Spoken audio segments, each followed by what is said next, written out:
With winter approaching in Ukraine and below freezing temperatures in many parts of the country, Russia has destroyed or damaged 40% of Ukraine's energy sector, leaving millions without heat, electricity, or water. At a NATO foreign ministers meeting on Tuesday in Bucharest, Romania, focused on helping Ukraine, Secretary General Jens Stoltenberg accused Russian President Vladimir Putin of using winter as a weapon against the people of Ukraine. Ukrainian Foreign Minister Dmitry Kuleba agreed. Kuleba also called on NATO to provide more air defense weapons quickly so Ukraine can break the vicious cycle of Russia destroying infrastructure, Ukraine repairing it, and Russia destroying it again.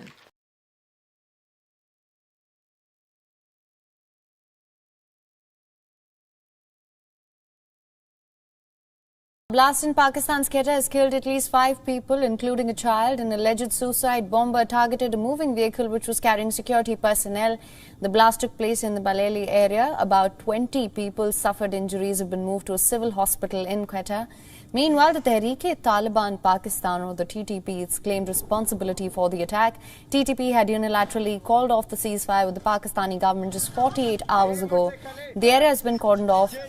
Investigation has begun, and the blast comes a day after Pakistan's Minister of State of Foreign Affairs, Hani Khan, led a delegation to Kabul on a one-day visit. This is the first such high-level visit since the change of government in April and is seen as significant given the fact that the delegation is headed by a woman minister.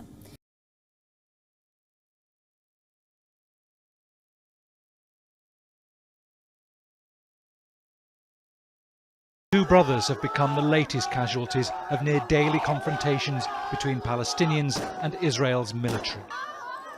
They leave behind another family broken with grief and another Palestinian community angry and frustrated. Israel's military says Dafa and Jawad Rimawi were in an area where stones and petrol bombs were being thrown at a patrol. The Israeli occupation forces fatally shot Jawad. His brother Dafa tried to save him. He called for help. Witnesses heard him calling for an ambulance, but the Israeli forces shot him in the chest. The youngest, Dafa, was at university studying IT.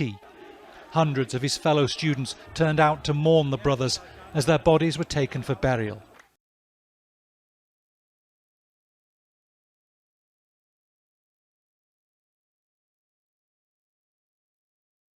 Thousands of ambulance staff, paramedics and 999 call handlers have voted in favour of strikes before Christmas. In the past hour, the union Unison has said that its members in the North East, North West and South West and Yorkshire and London have voted to walk out if an NHS pay increase is not agreed with the union. Now, in a statement, Unison has said this: patients will always come first, and emergency cover will be available during any strike. But unless NHS pay and staffing get fixed, services and care will continue to decline.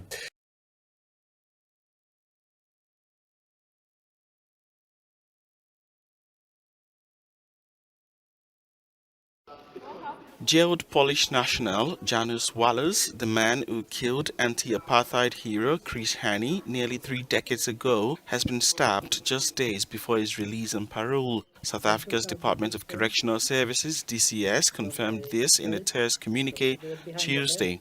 Walus was also said to be in a stable condition after the incident.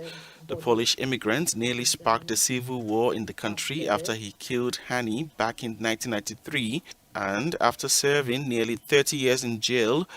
Walus was last week granted parole, but his planned release from jail has also sparked the ruling ANC party to protest outside the country's top court.